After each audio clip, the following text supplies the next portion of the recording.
Hello, and welcome to another one of Ethan's engineering videos. Today we're going to be talking about the laminar fanning friction factor, which is an identification of a factor that was kind of come up with a long time ago when people were first starting to understand how flow worked through pipes. And it relates to the frictional heating that we talk about often in Bernoulli's equation. So obviously, to start, we're going to have to analyze what is the actual fanning friction factor. What does it have to do with frictional heating? We can draw our diagram of the vertical pipe we're going to be analyzing that has laminar flow going through it. And from there, we're going to reach a very, very interesting conclusion about the fanning friction factor when we are, in fact, doing laminar flow. So to start, what is the fanning friction factor? Well, it relates, as I said before, the frictional heating, capital big fancy F. And how it relates is as follows. So frictional heating is 4 times this lowercase f, and this lowercase f is the fanning friction factor. So frictional heating is capital F, 4 times lowercase f, multiplied by the change in the distance of our pipe. So since we're doing a vertical pipe, we're going to be using delta z over the diameter of the pipe, multiplied by the velocity of our liquid squared over 2. So if you can kind of look at it, it looks kind of similar to Bernoulli's equation, not really from the same place at all, but just kind of notice a couple of the similarities there. But this is just the definition of our friction factor. So now I'm going to get to our diagram, which is going to explain the situation and why laminar flow is so interesting in regards to that factor. So we're going to draw our pipe here. And it's going to go down, and then we're going to have our pipe bottom here. I have no idea if those are the same width. They are not at all. That's fine. It really does not matter for the purposes of this. It's just because it usually looks nicer. All right, edge that out a little bit. Edge that. Okay, that's close enough. So in this pipe, we're going to look at a specific column of water within it. So I'm going to draw this column of water within our pipe. That one looks a lot better. This is going to be the center of our pipe, and that column is going to have some radius r, and of course the entire pipe is going to have some radius big R. And so obviously this is going to be our point 1 right here, going down all the way down here at point 2, which has this, again, same column of water. And obviously that's going to be going vertically. You're going to try to line this up, line it up. Good enough. There, and so this is like a spiral, this is a cylinder right here. So it's not supposed to look curvy, it's supposed to be a vertical straight cylinder. But this is what we're looking at right here. So some cylinder of water within a pipe, right?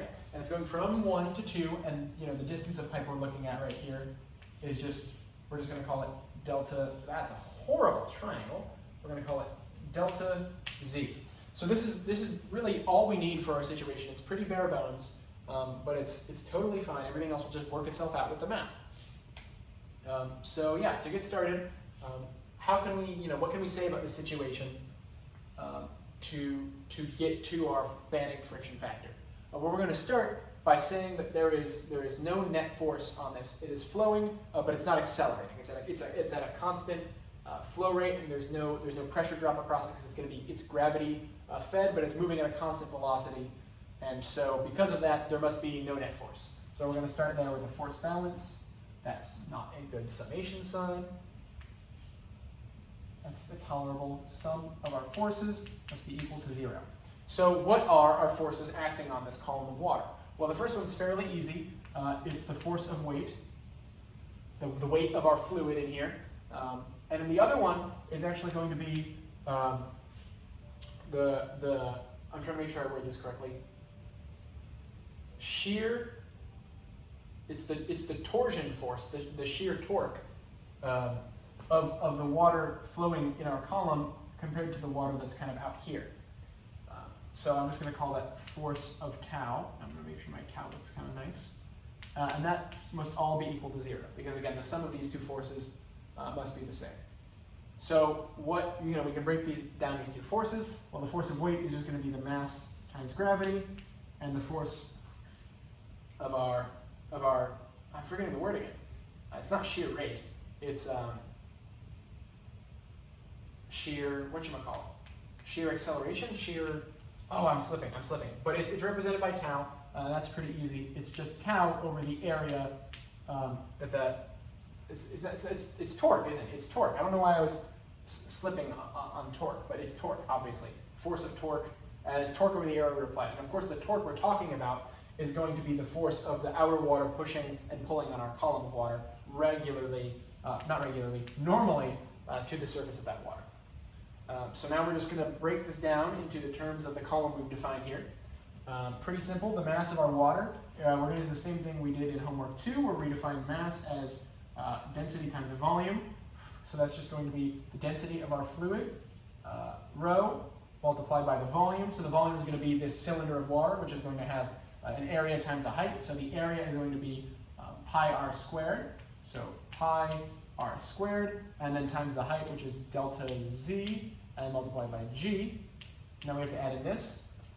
Now, we know that torque can be broken down into, not torque, well, yes, torque, but torque in this case where we're dealing with fluids rubbing up against each other is going to be equal to the viscosity of our fluid, mu, multiplied by the shear rate, which is going to be the change in velocity over the change in radius, and that's going to be multiplied by our area. And what I'm going to do is I'm going to move this term over to the other side, so I'm just going to put in equals and make this negative real quick, equals negative viscosity times shear rate times the area, which is just going to be,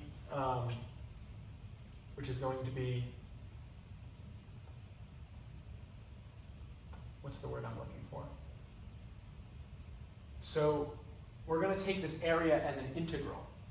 So the area is going to be the summation of every single circumference of this circle right here. So at every single r, right, we're going to go out and slowly expand all the way through the r's. So it's going to be the circumference multiplied by dr, and then that's going to be multiplied by dz, because we need the surface area. No, what am I talking about? The integration comes later. I don't know what I was thinking. The surface area of our surface is right here what I've shaded. So that's going to be the circumference of our circle multiplied by the height, because if you were to imagine unwrapping the surface of the cylinder of water, it's going to have the length of it is going to be the circumference of our circle, which is going to be 2 pi r, and then the height is just going to be delta z. I was thinking about integration because we're going to obviously have to do some integration coming up pretty soon, but we don't have to worry about that yet. But obviously looking at this, there's quite a bit of things that cancel. Our delta z's cancel right there. Our pi's cancel right there. We have an r squared and an r, so our r here will cancel and the square here will cancel. And then we're going to pull everything, so it's dv over dr is all by itself. So we're going to have dv over dr is going to be equal to, well, the only thing you have to do is divide by negative viscosity, mu, and 2. So we're left with, on this side, negative, and we're going to have rho rg, and on the bottom we're going to have 2 mu, right there. 2 mu. So that's going to be that tells us how our velocity changes as we approach from the center outwards to the radius. So obviously this is kind of going back into our profile, our velocity profile for this tube. And what we're just going to do is we're going to integrate this right here, integrate both sides relative to dr, because obviously we're going to just move that over and integrate it. And so we get volume as a function of r is going to be equal to, well, we can pull the r out, so it's just going to be negative rho g over 2 mu, and then r, the integral of r is going to be r squared over 2, so it's going to be r squared over 2, and there we go. However, because we've just taken an indefinite integral, we do have to remember there's going to be a plus c term, because there's going to be some place we have to start just for a function when we take an integral. There's some, the integral tells us how it changes between two areas, so we're going to need to know where we're starting at, so that's where our plus c term comes from. That's calculus 1. You should hopefully know that. And anyway, moving forward with this derivation, we have to figure out what c is, and to do that we're going to need to know a point r and the outcome of the velocity. And we can do that very easily using the the no-slip boundary condition.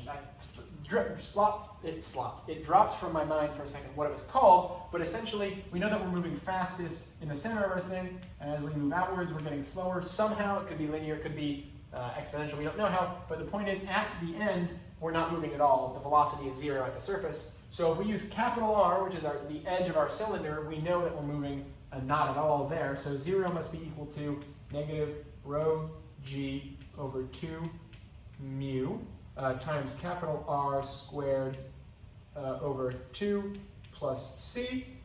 And obviously if we just move this multiplication term over to the other side, we'll have c by itself and it will be equal to positive.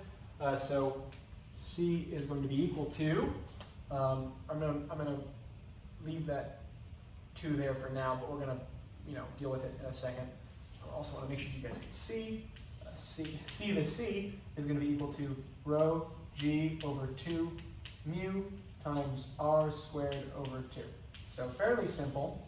All we're going to do is we're going to plug that back into here and end with our final answer. Not final answer, but final part of this section of derivation, that our velocity is a function of our oh, that was way too much chuck dust. I didn't think that one through at all. Oh man, that was my bad. I'm sorry. Sorry about that. Whew. That hurts my throat a little bit.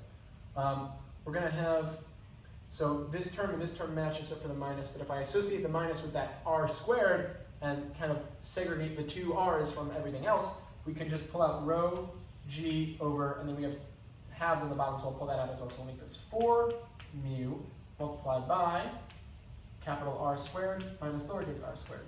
So for any, I'm going to circle that because it's not our final answer, but it's a pretty substantial one. We've determined that for anywhere in our pipe, we've figured out what our velocity is relative to the radius, which is really nice because that's our velocity profile. So what can we actually do with that? How can we get that over to F? Well, we're going to have to do a little bit of a detour into flow, and the reason why is kind of funny, actually. It's because right here, as we were saying earlier, this is a gravity-fed tube, right? There's no change in pressure or velocity from point 1 to point 2. Everything there is constant. So if we were to write a Bernoulli's equation, which of course we know gives us capital F, well, we know negative F is equal to the three terms. I'll write this over here just because I want to give us space. So I'll do just the general Bernoulli's equation over here. P2 minus P1 over 2 plus V2 squared minus V1 squared over 2 plus G parentheses Z2 2 minus Z1 is equal to negative frictional heating, right? And normally what we do is we usually say that's equal to 0 and then kind of dabble around on this side. But as we said before, there's no pressure or a velocity gradient between point 1 and point 2 for anywhere along that, the circular radius. So this doesn't matter and this doesn't matter. So all we're left with is our G and delta Z term.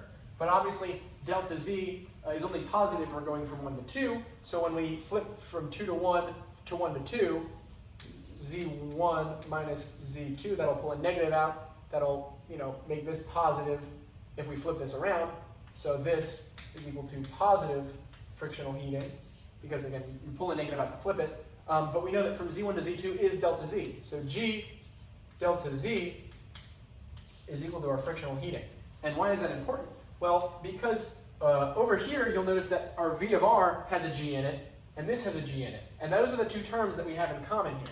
So this is important because through gravity, we can connect our velocity profile in this specific case to our frictional heating directly in a pretty much one-to-one way by just, by that discount factor of delta Z. So we're going to do that. I'm going to rewrite this. Well, we're not going to directly rewrite this in terms of G because we're going to have to do a little fiddling with flow first to take care of everything. But yeah, we're gonna essentially deal with that way by solving for G. But we're not going to solve directly from G with this, but just to let you know, that's where we're going. But because we found this thing, we can now take this and plug it into our flow formula, because the other thing we know is that our flow is going to be constant as well. and that's just it's gonna make the math a little bit easier, I believe. So, I'm double checking to make sure I am where I'm supposed to be. Okay, so over here now, we're gonna transition to what I was saying before. This is where we do the integral. We know that Q is equal to a velocity times an area, and since we have a velocity at any radius r, we can take that and plug this in if we look at the area of the entire like area from 0 to capital R of our pipe. Since this again applies for everywhere from 0 to capital R to pipe, we know that that's going to be equal to the integral from 0 to capital R of V d area. So if I were to put this in here, it'd be d area. Let me erase that to make it a bit more clear and easier to read, since I have the space over here anyway. So Q is equal to VA, which is also equal to the integral of V dA, which in this case, what is that integral going to be? Well, it's going to be from 0 to R, because that's the boundary of our radius. That's the whole area over which we're looking. And V is going to be here. And then dA, well, what's dA? Well, dA is going to be in terms of the circumference in dr, because as I said before, we have some circumference here which represents kind of the surface area of this thing if you take out the vertical. So this is our circumference, and if you were to move it, dr forward, if you were to sum it up across all of those little dr slices of the circumference, you'd eventually get the circle, the whole area of that circle. So that's going to be 2 pi r dr. Because again, we're going to take it over the slices of our column of water that we're looking at, except that column of water is going to expand to be the entire diameter of our pipe.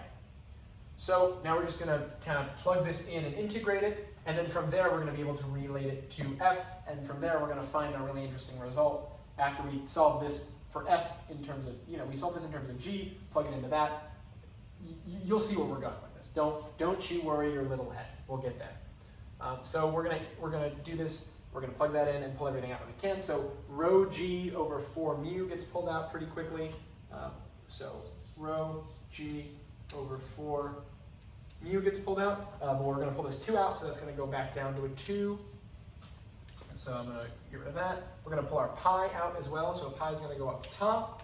So that's all that's left is that part of our r's. So that's going to be multiplied by the integral of 0 to r from I'm just going to expand the r dr out. So we have r squared r minus r cubed dr, since again r cubed multiplied by r is going to be r squared, multiplied by r is going to be r cubed.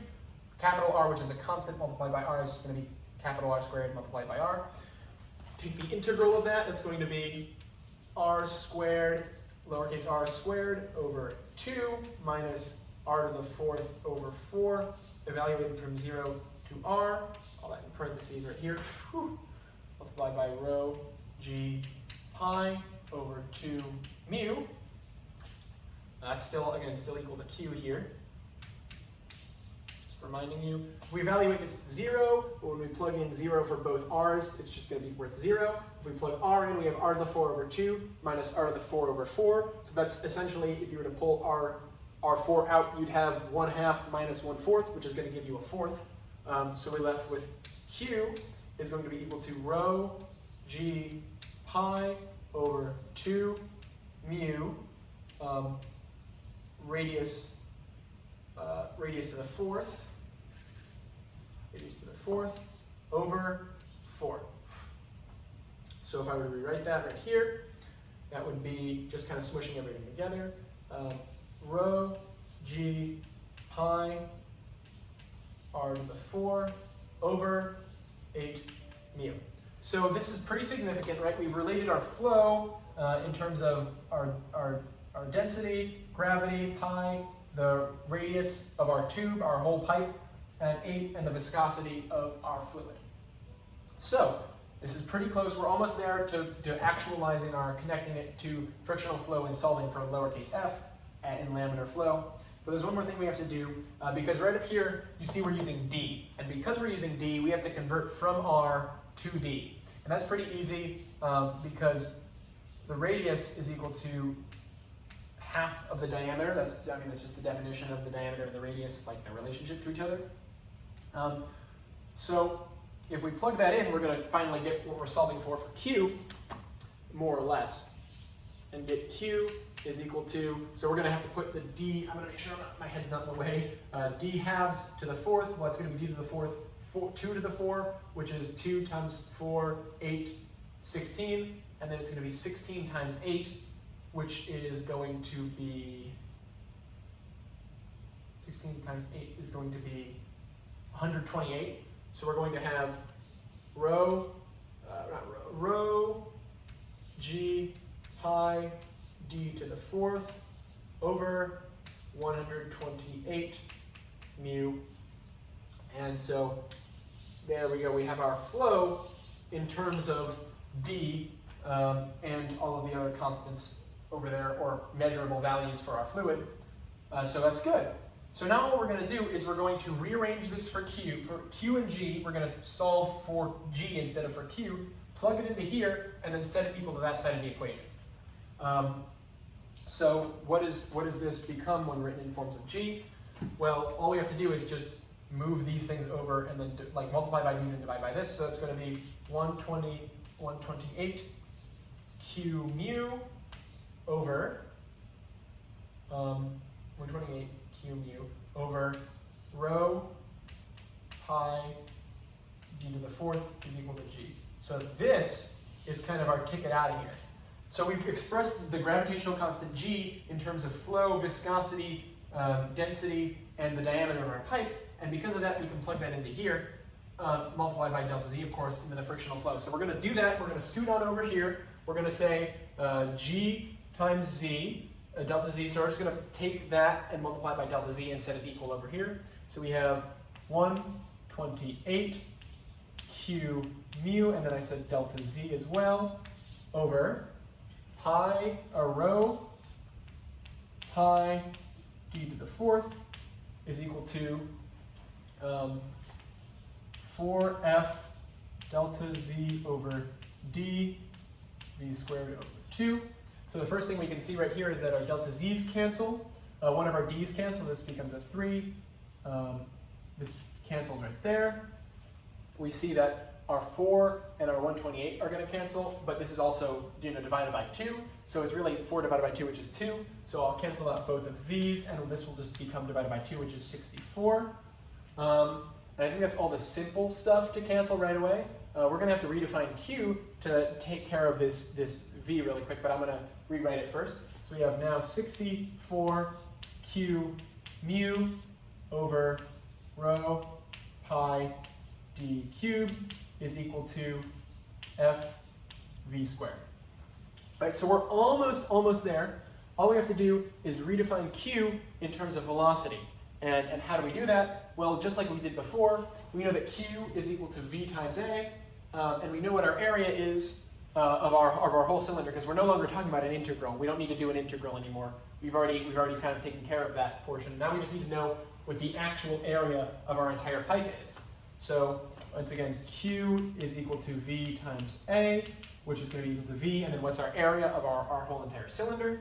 Well, that's just going to be pi r squared, so that's going to be pi d squared over 4. Because again, like I said before, radius is equal to the diameter divided by 2, so when you square the divided by 2 part, you get divided by 4. So we're just going to plug that back in. So we have 64, let's just write Q again immediately. 64 V pi d squared over rho pi d cubed is equal to F V squared. And obviously this d squared and this d cubed are going to cancel mostly. There's going to be one d left on the bottom. Our pi's are going to cancel. This v and the squared part of that v squared are going to cancel. So now we're just left with 64. I got rid of our mu. Our mu is still in there as well. 64 mu. And then I'm going to divide that v over. We have rho v d is equal to F. And I can't forget about the 4 down here as well. So 64 divided by 4 means we no longer have 64, we actually have 16. And so this is quite a quaint little equation. You might say, oh, that's really neat, you know, viscosity, density, the velocity of the fluid in our pipe, and the diameter of our pipe. Wow, that's like really simple. Until you realize, because you should always know what the Reynolds number is, that, I'll put it big up here, the Reynolds number is equal to rho v d over mu. And if you look at that and say, huh, that sounds really familiar, those four terms are what we just talked about, that's because they are right here, upside down. This fraction's just flipped. So we can see that our fanning friction factor is actually equal to 16 divided by the Reynolds number. That is not supposed to be a P, that is supposed to be an E, the Reynolds number. And that is our big surprising revelation for laminar flow. And this also works if you were to turn this pipe horizontally. The math is a little bit more complicated, so I decided to talk about a gravity-fed vertical version. But either way, you get this result. At laminar flow, the fanning friction factor is always equal to 16 divided by the Reynolds number for that like piping situation. So that includes, you know, like roughness, you know, the diameter. I mean, obviously directly it's the density, viscosity, velocity, and diameter. But of course, there are other ways to calculate Reynolds numbers besides that are more mathematical and more technical, more or less accurate. But the point is that this holds true. This, for a constant Reynolds number, our fanning friction factor will be constant. And that's a really, really interesting discovery, especially when the ancients, and I say ancients, but I mean not terribly like Greek ancient, but you know, still a fairly long time ago, several hundred years ago for sure. That must have been a startling discovery. And even now with this chalkboard full of math, it's still pretty crazy to discover. So I thank you for sitting through this derivation. I appreciate your time, and I wish you a good evening.